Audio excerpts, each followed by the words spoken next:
Welcome to the second Rabbit Hole Roundup. Better late than never. I'm a couple days late, but it's been a crazy ass week.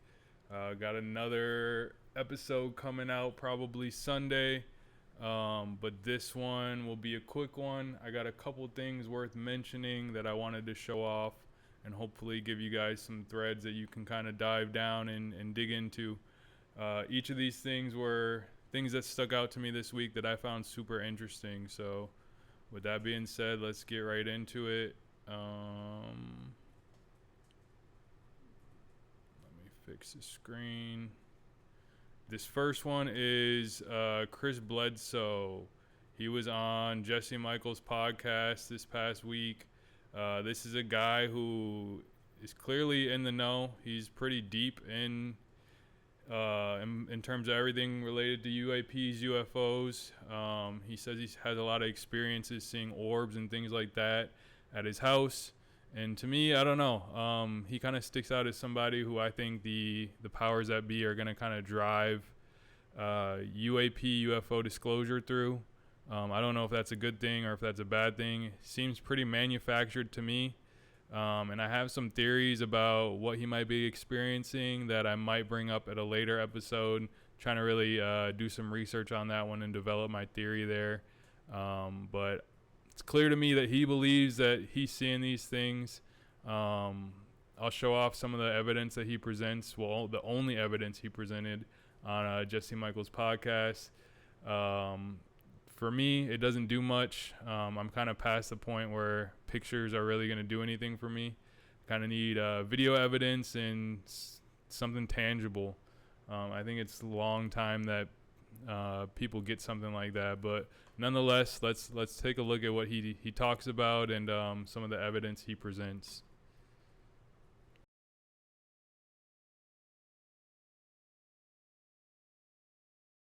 And she looks up at me. I said, "What happened to my dog?"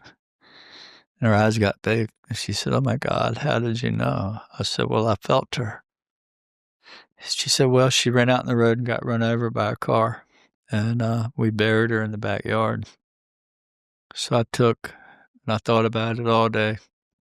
And that night I thought, she don't know she's dead. That's how I knew it. Because when I turned off the road right where she was killed, it just kind of felt her, saw her in my thoughts. So I took a little white candle. I went out to her grave and I lit it. And I told her, I said, I'll be with you again. Just go to the light. And she comes up out of her grave in a little ball of light, and I took that picture. And that's how I got that. Wow. That's amazing. Yeah, and you should have a copy of it. I would love to see that. Yeah. Yeah. We could put that up. So what does that tell you? You know, what does that tell you? And I've got people, lots of people and children. In fact, I have a child. My wife and I lost a child. We have 4, but we lost a child. And I was out thinking about him, and this lonely orb, there it comes. And I took a picture of it, and there was a child. Yeah. In the orb. In the orb, and this is my screenshot. Wow. I'll show you. Oh my God. That's a real photo. That's a photo of a child, and it's a ball of light. That's a real photo. Yeah. That is amazing. So what does that tell you? I believe that I think that we're in a simulation, or we're in this avatar, that we experience time because of our body. But beyond the body, there is no time. And I think when we die, that we go back to that eternal place, which is, in church, they tell you it's somewhere way far away, but I think it's just around us. Yeah. Well, time is created by the mind and the body, and time is the most used noun in the English language, but nobody knows how to define it without respect to the movement of bodies or things. Right. It's always something defined relative to something else. So if you're doing that over and over again, then it has to be this soup that you're swimming in where you can't get out of it. Exactly. You're like in water, and you don't, it's like this David Foster Wallace speech where he goes, "This is water," and it's like you're a fish in water. You have no idea what you're in.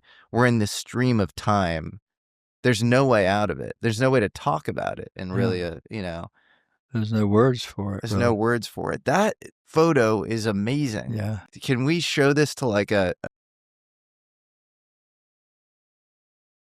I'm gonna have to disagree with Jesse on that one.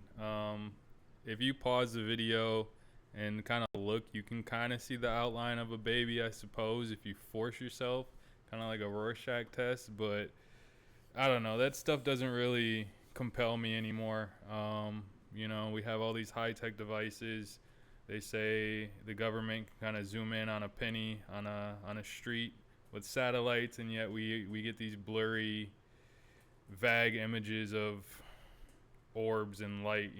It's pretty easy to fake those. That could easily just be a picture of a star or a picture of a light, for that matter.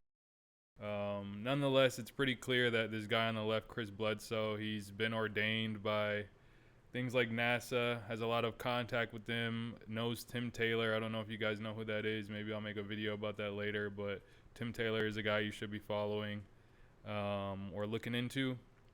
Says he's like a time traveler and things like that, worked for NASA, contracted at NASA. But yeah, Chris Bledsoe is definitely a name to look out for the rest of the year. He has a prophecy that the world will change after. He originally said Easter. I think he moved it back to maybe fall of this year. He says when the star Regulus, which is a star that the Sphinx is pointed at on the Giza Plateau, rises over the horizon red, looking at the Sphinx, that the world will change. I don't know. We'll see how that goes. But like I said, he has a lot of contact with NASA and the powers that be. And to me, he kind of, also the Vatican, he kind of sticks out as somebody who they might use to push, who knows, maybe Project Bluebeam, things like that. But has a big following, has a big backing. I don't know that the evidence he presents really gets me going at all. Also, another thing I wanted to bring up is his son was kind of talked about on the internet this past week. He's obviously. Oh, come on, Ryan. You're being so harsh. Believe the witness. Believe the experiencer. No, I don't give a shit. We'll just keep going. I don't know. I just don't find any genuine reason to accept that any of that stuff is real. It was, all of the abduction stories where they take your semen or your eggs, or, they put a baby inside of you like some, genetic hybrid program. And that was the only thing of the time. And we stood out. We were like a voice in the wilderness saying, hey, actually, it's spiritual. Maybe you guys are all wrong. Maybe you guys are the freaking crazy ones. We're not crazy. This is real, NASA's knocking on our freaking door. Whether it's a gray, whether it's a reptilian, whether it's a mantis, whether it's X number of thing that people, say that they experience. This is psychic phenomenon. This is mental phenomenon. These are not physical beings walking around in our world, right? The only beings that have the permission and the capacity to walk around in our world are the beings of light, the ones that the Bledsoes have been shouting at the rooftops about, the ones that we've been dealing with. So there it is. His son, he has a podcast. He kind of caught a lot of flack across Twitter this past week because of these statements he made on his recent podcast, where he basically discredits and disregards every experiencer, kind of says that him and his family are the only ones really authorities on this kind of information. And again, this is a red flag to me. I don't have much more to say other than that. When you make yourself some kind of figurehead of this movement, this information that's coming out, it's pretty obvious that maybe it's not a good idea to trust these people. I don't think this information should be tailored to cult leaders, figureheads, anything like that. People can take this information how they want, and should get it in a free manner. And if this thing was real, this whole UAPs, UFOs, aliens, things like that, why would they isolate themselves to a single family? To me, that doesn't make sense. And again, points to maybe some kind of limited hangout or ordained sort of route for fake disclosure. And I think I'll leave it at that. The next thing I wanted to talk about, my favorite topic, the Epstein rabbit hole just gets deeper. And in order for me to share exactly what I think it makes sense to kind of do a refresher. This happened before I was born, so anyone my age or younger might not know exactly what this is. But the Iran Contra incident, seems like Jeffrey Epstein has ties to the Iran Contra incident through Les Wexner and sort of the planes that they bought. Turns out Lex Wexner was using a plane involved in the Iran Contra incident, and Jeffrey Epstein was kind of the liaison who bought that plane from the government. So intelligence ties seem to get deeper and deeper, and also like the web just seems to get wider and wider. Magically, he's involved with like one of the most notorious, infamous incidents in American history dealing with the intelligence community. So the Iran Contra incident, what exactly is it? We see here it says the Iran Contra affair was a major 1980s U.S. political scandal where senior Reagan administration officials secretly sold arms to Iran despite an embargo to secure the release of American hostages, using the profits to illegally fund Contra rebels fighting the Sandinista government in Nicaragua, defying congressional bans like the Bolin Amendment. The operation, orchestrated by figures like Lieutenant Colonel Oliver North, involved illegal weapons trafficking and a cover-up leading to investigations and convictions of officials, though some were later overturned. So this was like one of the incidents where it made it clear that the intelligence community was kind of like running illegal affairs, black projects to fund their own, to fund their own projects and ideas that they needed basically off the book funding. And so this was one of the ways that they did it. I wish I knew more about it. It happened before I was born, like I said, but here's a clip that kind of details Epstein's involvement in this whole ordeal. This with Southern Air was done. One of the CIA's most notorious proprietaries, or front companies, lived on. A decade later, in the mid-1990s, Southern Air Transport relocated to Columbus, Ohio. There, it fell into the control of Les Wexner, CEO of the parent company of Victoria's Secret and Abercrombie & Fitch. Wexner used the airline to bring merchandise from Hong Kong to the States. And the person who reportedly arranged the sale and relocation of Southern Air Transport? Jeffrey Epstein, Les Wexner's financial advisor, suspected spy, reported blackmailer, and convicted pedophile. So Jeffrey Epstein brings this CIA-backed airline, after it's done with its Iran Contra business, to Columbus, Ohio to work for Les Wexner. And then interesting, and you can put up G3B, we had reported this in our piece, that after it was done in Columbus, and right as the kind of CIA IG report is coming out and exposing that it actually was doing the things that we now understand that it was doing, they declare bankruptcy, but before that they sell half their planes to a UAE-based airline which does business in Angola, and it begins they begin again trafficking blood diamonds. And so in the middle of all this the entire time is Jeffrey Epstein. And so at one point he had said, that how did you make your money? He told a journalist, guns, drugs, and diamonds. So again, the Jeffrey Epstein rabbit hole just gets deeper and deeper. It's clear he had some pretty deep intelligence ties, right? And that he might have been even some sort of fixer for the intelligence community outside of blackmail. I'll probably bring this up more and more as more details comes out, but when these connections kind of get exposed, it becomes obvious why the world is so afraid of the details of Jeffrey Epstein coming out, and why the Jeffrey Epstein files are so pushed back against being revealed. And on that note, I don't have a clip of this, but Bill Clinton, Hillary Clinton, they ignored the request of Congress to come in and testify about what's going on, and they are likely going to be held in contempt of Congress. Also, similar note, the Jeffrey Epstein files were supposed to be released by law, and I think it's been like 3 weeks since The deadline has passed and they still have not been released. So it seems to me that this situation is heating up and that some people that are kind of resisting this information from coming out might just face legal ramifications. But I guess we'll see on that note. Here's another thing I wanted to bring up. I got two more quick things. This one is the astrology of, by the time you guys see this video, would be today. I guess it actually already happened. So around 5 p.m. Central Time, we see here that Mars is entering Capricorn. Mars is the warrior energy that everybody has in themselves and that exists throughout the world, in our solar system at least. And it enters Capricorn where it's exalted. That means it's at its very strongest. This is basically like the warrior archetype reaching general status, gaining a lot of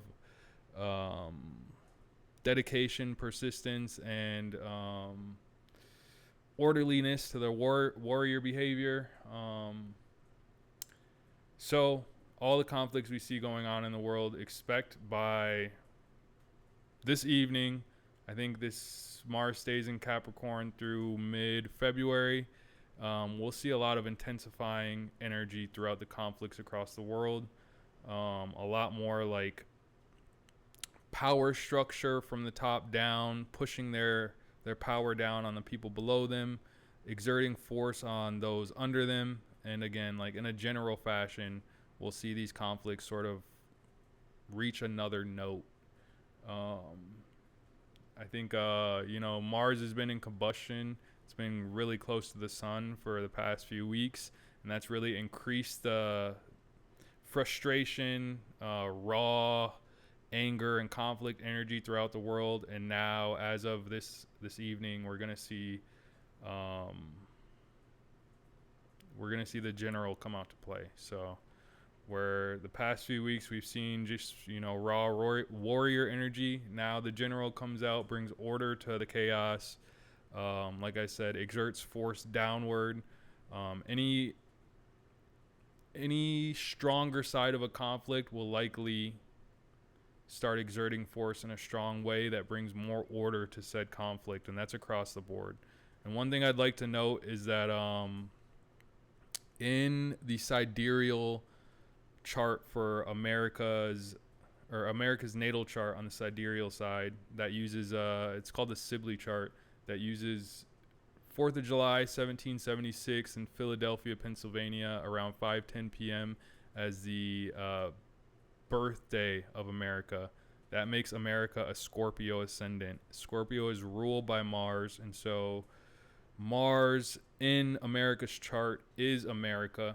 And as of this moment through mid-February, that means America's ruling planet Mars is now at its strongest it could possibly be, and it's conjunct the sun. So not only will we see like the general come out to play, but we can kind of assume that means America is going to reach its like toughest, chest puffed out, bringing the hammer down across all the conflicts that we're in. I made a prediction on my TikTok, but the Iran conflict, Trump has been pretty vocal about that, about giving help to the protesters. I can almost bet that we'll see amplification in that conflict across this month. Maybe even something happening tonight.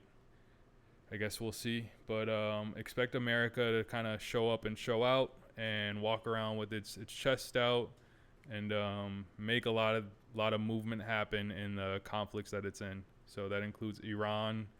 Once Mercury enters the fray here in Capricorn, I would assume that I also made this prediction on my TikTok that more Greenland talk comes into the fray. Mercury in America's chart rules the 8th and 11th house. That's transformation in the 8th house. 11th house is gain. So coming to an exalted ascendant lord, conjuncting it, we can kind of assume that America is going to take the things that it wants, transform itself, and really try to profit, and probably will profit in this next month. So this also happens in Capricorn, which is the 3rd house in America's chart. The 3rd house represents effort, also neighbors and things like that. So again, I see some sort of like gaining through their neighbors and through hard effort. So I would assume, I think it's January 19th that Mercury enters the fray. I bet we hear some Greenland news from the 19th to early mid-February, and I wouldn't be surprised if that includes maybe Trump making a move to actually take over Greenland, whether they agree or not. This is, like I said, a lot of intensifying general energy coming to conflicts. This is also something you can use in your own life depending on your chart. This general energy isn't just for, rulers in America and things like that. This exists in everybody. So figure out what Mars rules in your own chart, and you can kind of expect those things to be amped up. If you are an Aries or a Scorpio ascendant, that is really good for you. And yeah. If you guys are interested in astrology or have questions, definitely drop it in the comments. This stuff interests me, and I love making predictions. I guess we'll see this, whether or not these come true. Again, this evening, January 15th, after 5 p.m. Central, through, I believe, mid-February. I guess we can check real quick.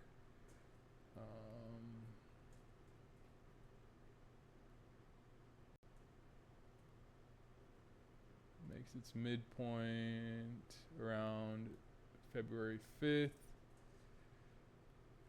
And it will be out of Capricorn, I think around February 23rd. So January 15th to around February 23rd. Keep your eyes and ears out for heavy conflict. Take care of yourselves. And like I said, predicting that America makes some pretty big and bold moves across the board, including things with Iran and probably trying to take control of Greenland.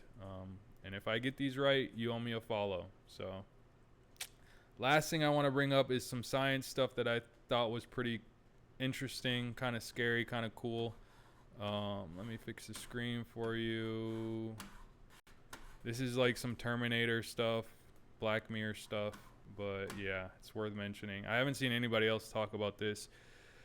Researchers make neuromorphic artificial skin for robots. So I'm going to go through some of the stuff I highlighted that I found interesting. It says, now researchers have used spiking circuitry to build an artificial robotic skin, adopting some of the principles of how signals from our sensory neurons are transmitted and integrated. The researchers behind the recent work based in China decided to implement something similar for an artificial skin that could be used to cover a robotic hand. They limited sensing to pressure, but implemented other things that nervous system does, including figuring out the location of input and injuries and using multiple layers of processing. That's pretty scary in terms of thinking about like government deploying robots to sort of control its citizens, or in some kind of military aspect, they're making skin that robots can feel, that make robots able to feel and sense injury. So that's kind of scary. More, it says this layer can also do basic evaluation of the sensory input. This can allow the equivalent of basic reflex actions that don't involve higher level control systems. But the team did make it easy to repair things if damage occurs. The skin is designed to be assembled from a collection of segments that can snap together using magnetic interlocks.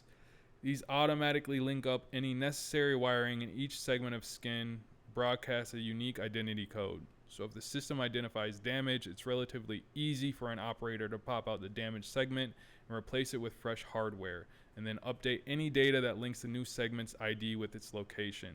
The researchers call their development a neuromorphic robotic e-skin, or NRE skin. Now obviously this is like the early versions, but if we extrapolate what we see here, I can kind of imagine self-repairing robots, if they can sense where they're injured and it's easy enough to like pull out the damaged segment, and then they have some sort of skin that can reconnect itself with a newly integrated fixed piece. I think it's not crazy to imagine self-healing robots. Terminator seems to be something that is not too far away, and we'll leave off on that note. Got some interesting things happening and that I'm looking into this week. I'll do my best to release the new episode on Sunday. Like I said in the first episode, I want to make these breakdowns, these rabbit hole roundups for people who don't have time to dig into all this stuff. I spend a lot of time digging into this stuff, and I still don't have enough time to dig into all this stuff and as deep as I'd like to. So hopefully this gives you guys exposure to some of the interesting things going on in the world and gives you some threads that you can follow if you're interested. I will probably be making a Rumble account as well, and I'll be posting this there. So if you're into this stuff, you have questions or ideas of things that you want me to look into, like the video, drop a comment, follow me on Rumble. I'll be making that account as, if you see this on YouTube, I've already made the Rumble account. Also follow me on TikTok. I post some quick little blurbs on there as well. So this was the second rabbit hole roundup. Hope you enjoyed, and I'll see you at the next one.